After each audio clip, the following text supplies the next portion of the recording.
Sudah bisa dipastikan, jika iblis dan anak keturunannya, itu akan menjadi penghuni neraka selamanya. Namun, tahukah teman-teman, jika dari sekian banyak anak turunan iblis, ada satu cicit iblis yang ternyata akan menjadi penghuni surga. Lalu, siapakah cicit iblis yang akan menjadi penghuni surga tersebut? Ini dia ulasannya. Jadi, dalam sebuah hadis yang terdapat di dalam kitab Kanzul Amal, terdapat sebuah cerita, yang mengisahkan seorang anak turunan iblis, lebih tepatnya cicit iblis yang bernama Hamah bin Al-Haim, bin Lakis, bin Iblis, ia mendatangi baginda Nabi Muhammad SAW, dan berdialog dengan beliau secara langsung. Adapun mengenai ceritanya, kurang lebih seperti ini. Di suatu sore yang teduh, di sebuah gunung yang bernama Tihamah, ketika Rasulullah duduk bersama para sahabatnya, tiba-tiba, seorang lelaki tua bertongkat, muncul dari kejauhan dengan langkah gontai. Rasulullah memperhatikannya dengan seksama, merasakan kehadirannya yang tak biasa. Lelaki itu bukan sosok sembarangan. Namanya adalah Hamah bin Al-Haim, bin Lakis, bin Iblis, sosok yang menyaksikan bagaimana zaman ini bergulir, sejak awal kehidupan manusia di bumi.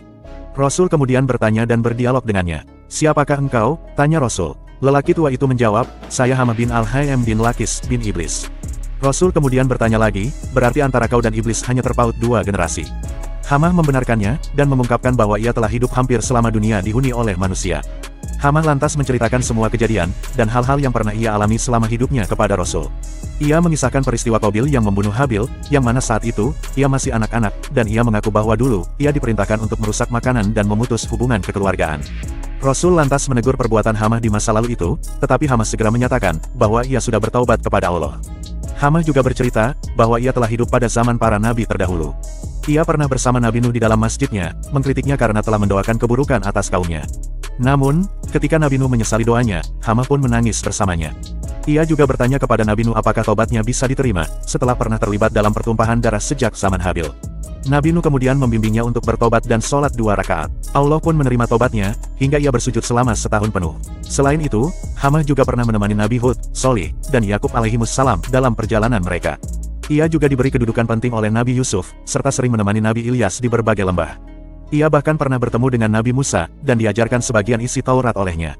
Sebelum berpisah, Nabi Musa berpesan kepadanya, "Jika engkau bertemu Nabi Isa bin Maryam, sampaikan salamku padanya." Ketika akhirnya bertemu dengan Nabi Isa, Hamah menyampaikan pesan tersebut, dan Nabi Isa pun menitipkan salamnya kepada baginda Nabi Muhammad SAW.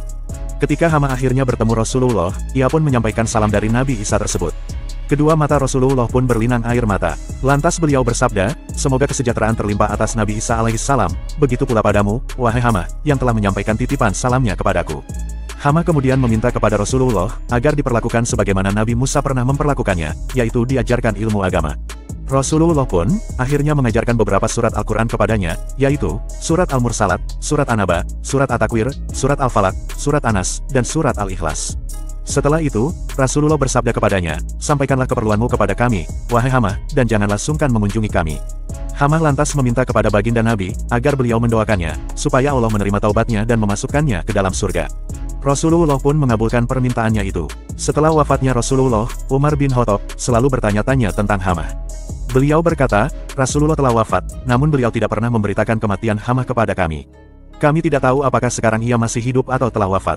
Kisah ini menunjukkan betapa panjang perjalanan Hamah si cicit iblis, dan menjadi pengingat bahwa hidayah Allah, itu dapat datang kepada siapa saja yang bersungguh-sungguh bertobat, tak peduli seberapa jauh seseorang itu pernah tersesat.